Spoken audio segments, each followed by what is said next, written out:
Rolling. All right, we are in Studio F setting up a hardware I/O insert. First thing you have to do is in the I/O setup page, there is a tab for inserts, which mirrors the input and output tabs, but is different in one critical respect. You can set up to 16 channels, and when you set those up, we're going to be working on 9 and 10.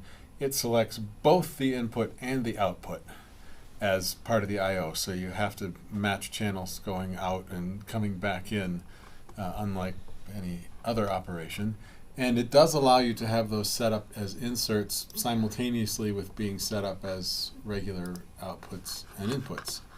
So we set that up and we say OK, and that is a problem over. I renamed it, sorry. Red. Okay, where is that? I renamed 3 away from surrounds left or whatever it was before.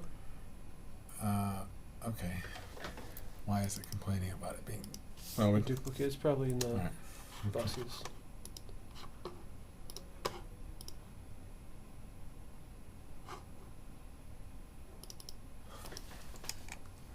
When in doubt, add an X. Whoops. Here we go. Well, All right, there we go. So, pardon the interruption. And over here on the mix, you set it up as an insert just like you would any other insert, except instead of choosing a plugin, you go down to the I/O and choose 9 and 10 in this case. And it brings up a sort of blank little window there and verifying that you're on 9 and 10. Over here on the patch bay, we then take our outputs 9 and 10 into whatever we want to send the signal through, which in this case is the TC. TC. Yep, TC inputs here, 1 and 2, and then the TC outputs 1 and 2, and hopefully by the time you do this there will be neater labels. Go over to the inputs coming back into the Avid interface box over here.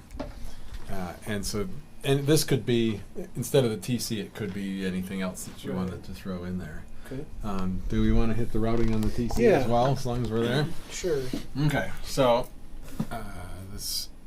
you go to frame, and it shows you which input is routed into which output. Now, the first 8 I/O on the TC are AES, which we don't have hooked up in this room.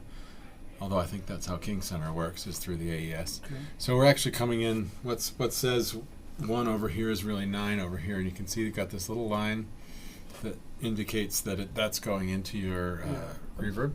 I'm going to hit spacebar and turn down the volume so we can see some signal. So then I turn down my volume. Yeah. Right. Should be able to. So there you see that we've got input on 9 and 10, and we've got it routed into input 1 of this particular processing engine. So to change that, you hit the route button down here, which makes the current one you have selected go red, and you choose among them. You can see these little red dots changing here. So if we wanted to bring something into channel 2, we light up number 2 and then bring this down and hook that up so that input 10 is going to output 2. Input 10 is going to the engine input number 2. And then your outputs, you can pick whichever ones you want and send those to physical outputs 9 and 10, which is what comes up over here on the patch bay. Awesome. And that is it. I think on the I/O we had to toggle this to analog, right?